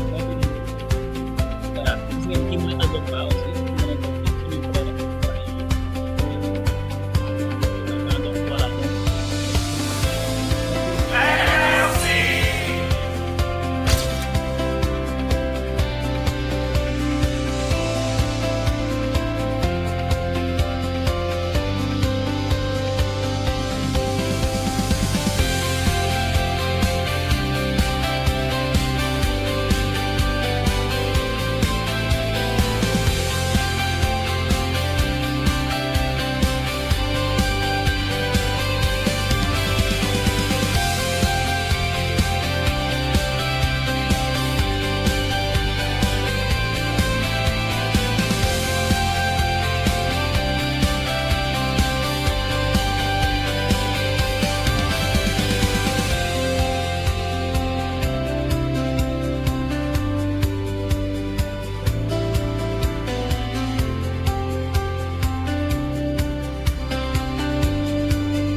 voilà MLC voilà comme ni ngeen ko gisee noonu ni ma ko waxee sànq gis ngeen ko donc loolu moo nekkoon voyage bu mujj bi ñu doon def foofee ca Russie donc back office mi ngi nii pour ñi nga xam ne xamuñ ko voilà donc nii lay mel donc lii sama compte personnel la voilà donc di ngeen mën a am information yi ngeen soxla yëpp fii par exemple fii boo ñëwee gis ngeen pack yi nga xam ne mi ngi nekk en cours di nga ko mën a gis fii voilà donc dalay à chaque fois dalay officiel bi nga xam ne moom moo gën a jege bi nga war a fay yeneen pack yi bu fekkee am nga yeneen pack dina ko bind ci suuf aussi voilà yoo xam ne war nga ko fay ainsi de suite voilà voilà donc fii aussi li nga xam ne moom programme partenariat bi portefeuille électronique donc li nga xam ne moom ngay fay ko comme bonus wala portefeuille fii lay nekk compte d'investissement bi aussi boo defee dépôt da nga gis foofu ainsi de suite voilà information yi ngeen soxla yëpp pour ñi nga xam ne dañuy soxla lien de partenariat bi aussi boo ñëwee fii di nga ko mën a copier direct voilà donc interface bi ni lay mel même bépp information boo soxla di ngeen ko mën a am fii ci biir voilà comme ni ma ko waxee information en détail yi li nga xam ne mooy conférence boobu noonu aussi am ngeen ko foofu voilà moo xam document yi nga xam ne moom lañu doon présenté yeeg vidéo yeeg feuille de route projet beeg ak yeneen question yu baree baree bari yoo xam ne bu ngeen ci soxla mën ngeen ko am gis nga concernant investissement concernant les transactions concernant les partenaires documents yi voilà donc tout est clair daal wax dëgg yàlla ni ma leen ko waxee sànq voilà kon xaaral ma revenir rek balaa ñoo gën a guddal pour jël ñi nga xam te ni tey ñoom ñoo bëgg a intervenir wala ñoo bëgg a def li nga xam te ni moom mooy seen intervention ak ñi am ay questions voilà pour que ñu mën a avancer incha allah.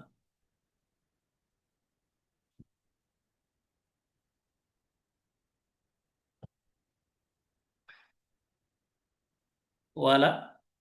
xaar leen ma ubbi micro yi merci beaucoup Bara merci beaucoup.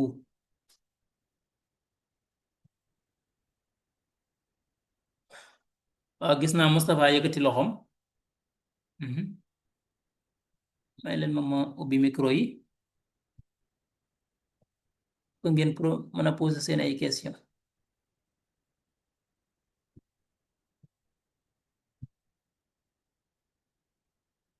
voilà s'il vous plaît bu ko defee ñi nga xam ne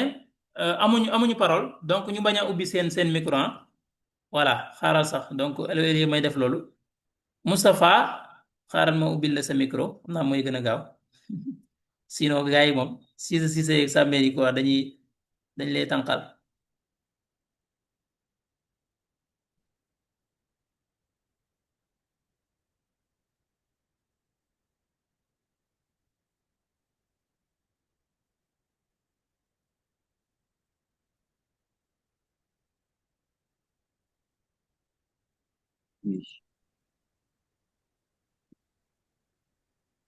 asalaamaaleykum. waaleykum salaam wa rahmatulah barakaatu. maa ngi lay jaar de. ñu ngi leen di delloo ziar ba. di jaar yéen ñëpp waa panel bi. Almuxtaar kii bi présentation bi amate na solo lool wax dëgg yàlla lépp jaar na yoon jàngat nañ ci bu baax a baax. fi ma rek mooy ci projet MLC bi. may insister waat encore maanaam yéen ñi nekk fii ci panel bi képp koo xamante si ni am nga ay xarit yoo xamante si ni yéene nga leen lu baax yéene nga leen réussite projet bi bu ko téyee ngir yow képp. fexeel nga def le tout bañ jot ci information bi bul nekk di trouver ay excuse naan Sénégal yi dafa dëgër bopp kenn mun leen expliquer dara déedéet xam nga lan moo la war fexeel nga expliquer leen lan mooy MLC bul essayer convaincre leen déedéet mais nañ xam lan mooy MLC bu fekkente ne sax maanaam yow li nga leen di wax sax doyu leen na nga leen xamal ñu jéem a def seen ay propre recherche ba xam ndax lii doy na leen wala doyu leen su fekkente ne doy na leen xaalis bu dee doyu leen buñ ci def seen xaalis donc c'est très simple parce que instant bi dañoo nekk ci jamono boo xamante ci ni am information dafa yomb lool donc nit ki lépp lu mu ñëw di la ko expliquer soo xawee soo tuuti soo demee ci internet bi mën nga dem ba xam ci loo xamante si ni moom sax xamu ko donc loolu noonu dama ci insisté waat encore une fois lii nii bu leen ko garder yéen kese def le tout ba képp ku ngeen koy yéene wala ku ngeen yéene réussite na ci jot waaw léegi bu ko saisiré baax na bu ko saisir fii ay at di ñëw bu boobaa moom dina xam dina ko gis bu baax a baax dina mat loxoom bi tax waaw parce que dina ko regretter amèrement loolu moom man jiixi jaaxaw ma ci sax waaw donc loolu laa amoon lu ma ci bëggoon a wax jaa ngeen jëf. voilà merci beaucoup jërëjëf Moustapha ci intervention bi am na solo en tout cas merci beaucoup effectivement nit ki ngay yéene jàmm donc bul hésiter benn yoon pour partager ko voilà amul nu ñu koy waxeeti yow amoo pour convaincre kenn l'essentiel effectivement comme ni nga ko waxee parce que ni ma ko waxee projet bu leer naññi la nit ki képp koo xam ne en tout cas information rek moo la yitteel li mu soxla lépp mi ngi ci mën na ko am sans problème voilà yow sa rôle du convaincre mais sa rôle mooy lan partager ba ëllëg Moustapha kenn du dajeeg moom muy génne xaalisam wala muy ni nga gis ko ak oto wala nga gis ko ak këram nga ne Moustapha day jaay dorog wala dina nangam déedéet wala pourtant xamoon na ma waayam laa woon waaye gëstuwuma déedéet Moustapha dafa partagé woon ak yow li nga xam te ni moom mooy opportunité ak yow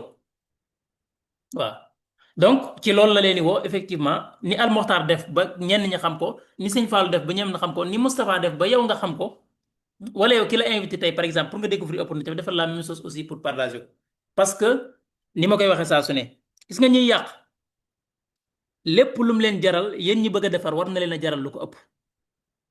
voilà en tout cas merci beaucoup Moustapha ci intervention bu gàtt bu am solo boobu noonu ñu ngi lay jaajëfal bu baax a baax a baax Sëñ Fallou Kébé xam naa disponible lay mel ne. voilà donc investir avenir voilà xaaral ma ubbil la sa micro voilà dafa mel ni yëkkati na loxoom voilà ku amee question aussi mën nga yëkkati sa loxo pour ñu ubbil la micro bi nga ma laaj sab laaj incha allah.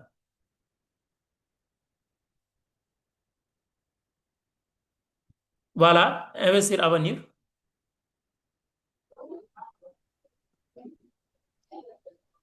salaamaaleykum. waaleykum salaam. coach Almakhtar maa lay nuyu bu baax di la ziar di nuyu waa panel bi yëpp. waa di wax ni vraiment projet bi ku la ko partagé rek kooku moom sa nit la. voilà te présentation bi nga def moom bii moom yaakaar naa mosu fi am présentation bu limpide la boo xamante ni vraiment tous les grands axes ont été touchés. kii moom ñëw investir rek la ci nit di def mais pas nekk def ay commentaires parce que vraiment présentation mel ni moom maa ngi koy doog a assister naam yàgg naa assister say présentation yu am solo waaw dina ci jaajëfal Moustapha lu mu wax aussi vraiment c'est à faire parce que li gën a garaaw mooy ngay ànd ak nit nga xëy benn bés rek di am loo xamante ni seen xamul fu mu jógee te pourtant mën nga ko yaatal parce que kenn ku nekk mën na lekk wërsëgam te du yàq ci wërsëgu moromam dara. kon donc loolu mooy le sens du partage donc kon maa ngi lay jaajëfal bu baax di jaajëfal ñi fi teew ñëpp ak sama invité boobu Oumy voilà un bon projet voilà te projet bi nekkul loo xamante ni aussi dafay taxaw pour toujours projet yi dafa nekk loo xamante ni dafa c'est une opportunité dañuy wax ni opportunité aussi bu xasee ba jàll benn yoon dootul jàllaat kon donc opportunité yi mu ngi nii daal ko mën a saisir fexeel ba dugg ci rek yow daal fexeel ba nit ki daal en tout cas ku nekk fii koo xam te ne investirul ci MLC fexeel ba jël ci part ak nu mu mën a toll rek nga positionné wu yaakaar naa loolu moom dina nekk loo xamante ni ëllëg mën na la yóbbu fu sori kon maa ngi lay jaajëfal ba ñu monopoliser parole bi voilà ok merci la grande Dieynabou maa ngi lay nuyu voilà ak waa panel bi ñoom Moustapha voilà ñoom Moaz waa leader Bara tout le monde ah ok gars yi merci Almakhtar.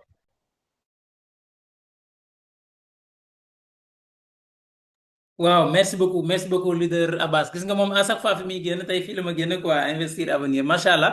mais à chaque fois l' essentiel mooy kàddu yu am solo yi nga xam te ni tey mi ngi koy génne mu wax lu am solo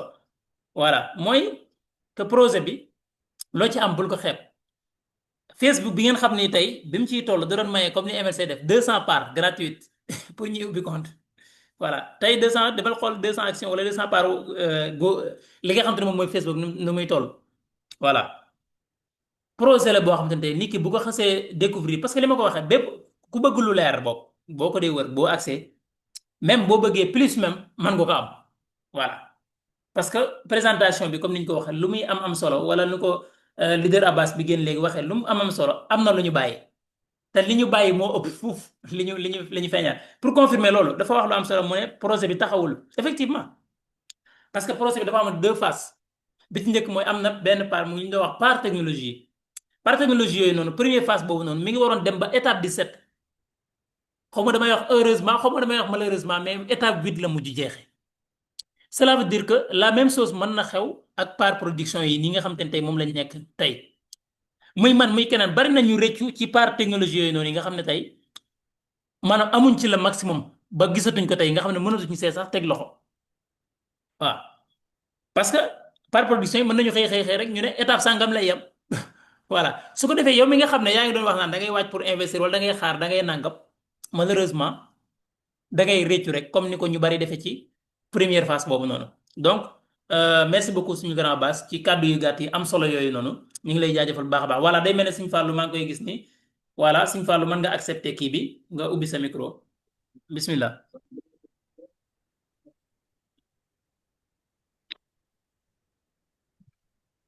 Sëñ Fallou bismillah Sëñ Fallou Kébé.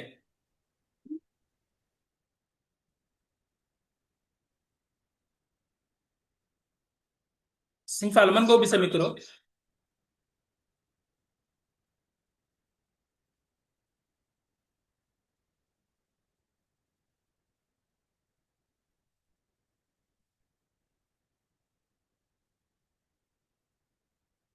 da ngay accepté xoolal da ngay accepté demande permettre naa la nga ubbi sa micro da nga koy accepté.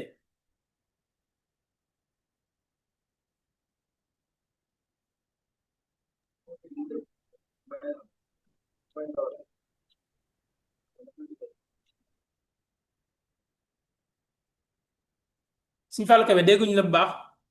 dégguñ la de.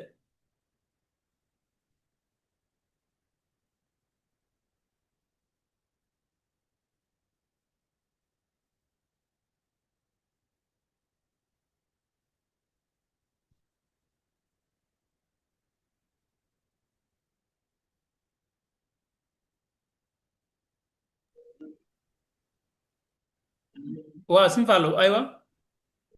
salaamaaleykum. maaleykum salaam.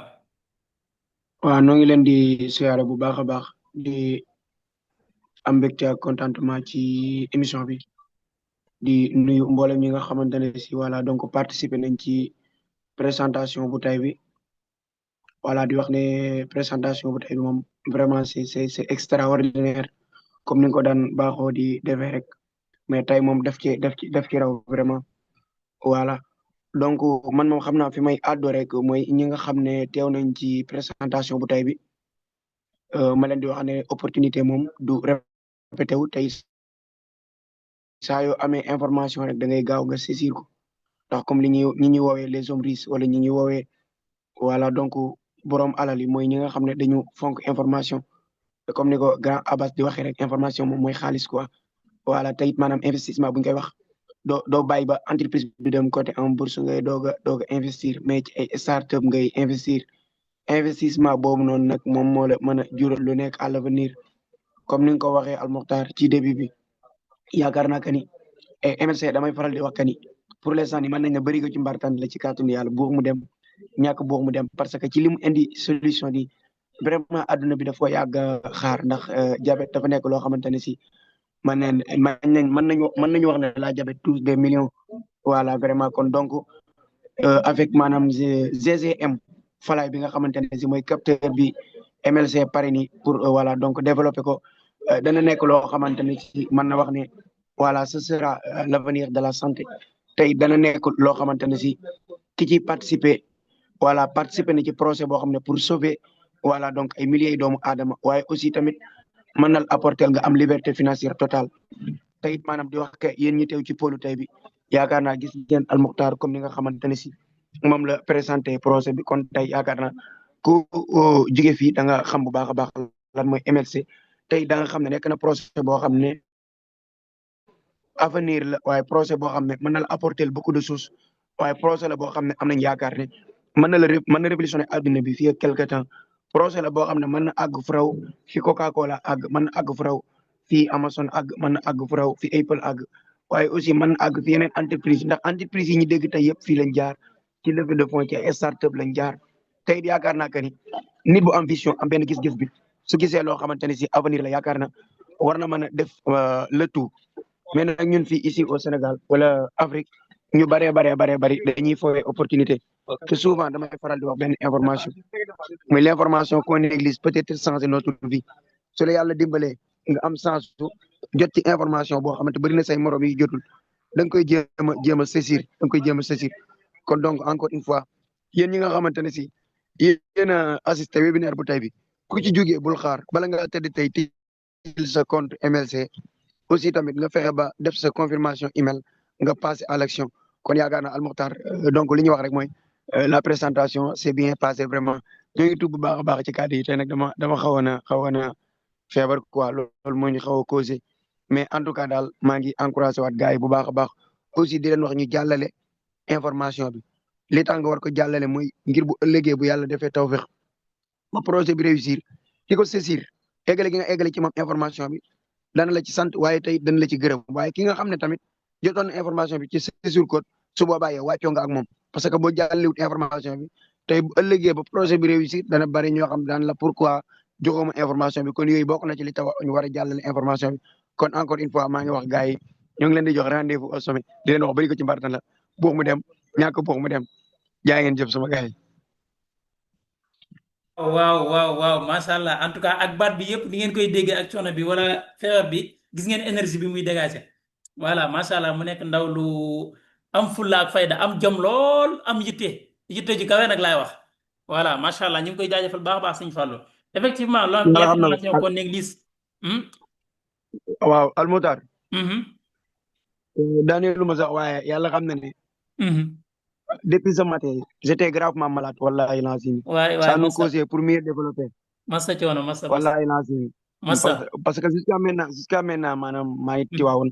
Mhm. maa ngi tiwaawoon mais donc comme ni nga ko waxee rek affaire yi moom l'information qu'on néglige peut-être changer notre vie jërë Mhm. ngeen jëf Mhm. jërë ngeen jëf jërëjëf sëñ Fallou voilà information bi merci ngay beaucoup négliger mën na nekk information bi waroon a sensé sa dund voilà mu nekk lu amoon solo en tout cas ñu ngi koy jaajëfal malgré mi ngi ci biti génn na gis ngeen boo defe naa ni ñu koy waxee te ku wax feeñ boo di ngeen déggee baatam xam ngeen ne sonn na aussi voilà donc ñu lay ñaanal wér voilà ak jàmm aussi ba nga dellusiwaat incha allah donc sëñ Baara leader Baara mi ngi lay ñaanal donc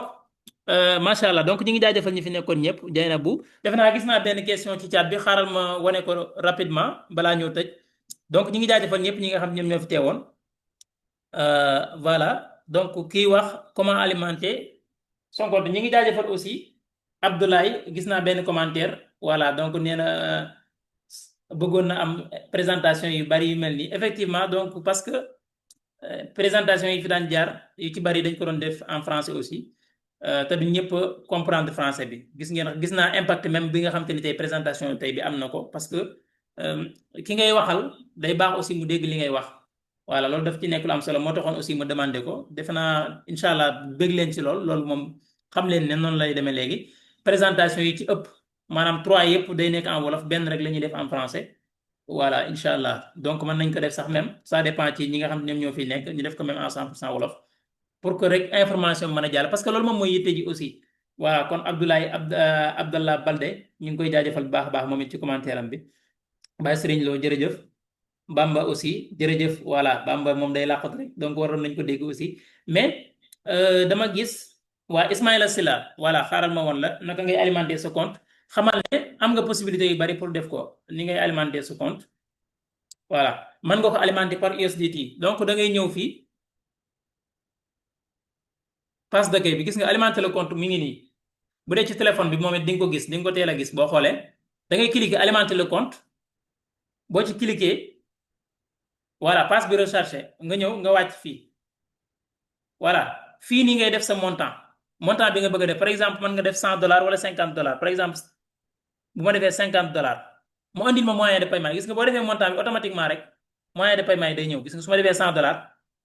day indi moyen de paiement yi su fekkee da ngay fayee par carte bancaire nga choisir ko nga sélectionné ko voilà gisoo mi ngi nii wala carte bancaire mën nga sélectionné bi moo xam Visa wala Google Pay wala ça dépend daal maanaam Mastercard wala Visa bu mu ci mën di doon bu dee li nga xam ne moom mooy crypto mën nga fayee par exemple USDT BP20 wala TRC20 yow yaay choisir gis nga voilà am na moyen de paiement yu bari voilà defe naa ak Wave léegi sax am na carte prépayée voilà du ñëpp a ko amagun mais mën nga fayee carte mën nga fayee par USDT voilà su fekkee itam loolu day jafe ci yow muy dollar bi boo bu fekkee yaa ngi ci groupe bi boo ñu contacter bu la groupe MLC boo ma contacter automatiquement loolu moom du nekk jafe-jafe wala ki la invité aussi boo ko contacter dina la permettre dina la dimbali incha allah ba nga mën a def sa dépôt sans problème voilà moyen de paiement yi daal bari na mën nga fayee par carte bancaire mën nga fayee aussi par USDT voilà.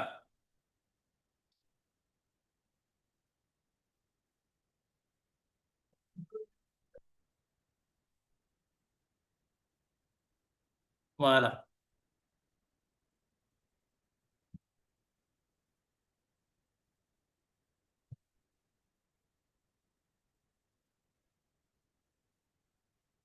waaw kon merci beaucoup balaa ñoo gën a guddal ñu tëj li nga xam te ne moom mooy code bi ñu ngi leen di jaajëfal yéen ñëpp yi nga xam te ni teewoon ngeen fi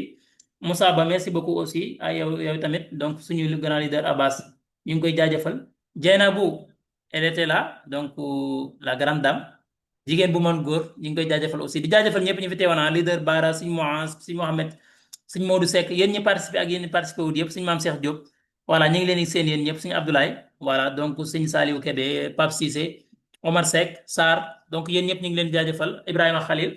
voilà di leen jox rendez-vous incha allah ba prochaine webinaire bi ndem soob na yàlla de ni ma leen ko waxee donc gis ngeen bari nañ lool groupe bi presque plus de 300 et quelques personnes ñu ngi ci invité leen le maximum voilà parce que itam faaw ñuy partager information bi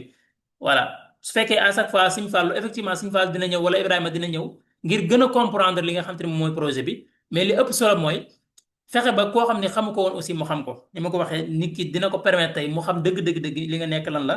parce que itam parfois dina la permettre aussi mu gën a leer ci moom waaw dina leer dina xam aussi bu baax a baax mbir parce que bari na loo xam ne doo ko mën a leeral nit ki ci ay vocal wala nga waxu ni la wax ko mais bu toogee di xool di gis ngay wax muy dégg li nga koy wax mu ciy teg bëtam aussi day nekk loo xam ne tey lu yomb a comprendre lay doon lu leer naa ñi lay doon incha allah loolu dina leen ci dimbali kon ñu ngi leen di jaajëfal bu baax a baax a baax di leen jox rendez-vous ci beneen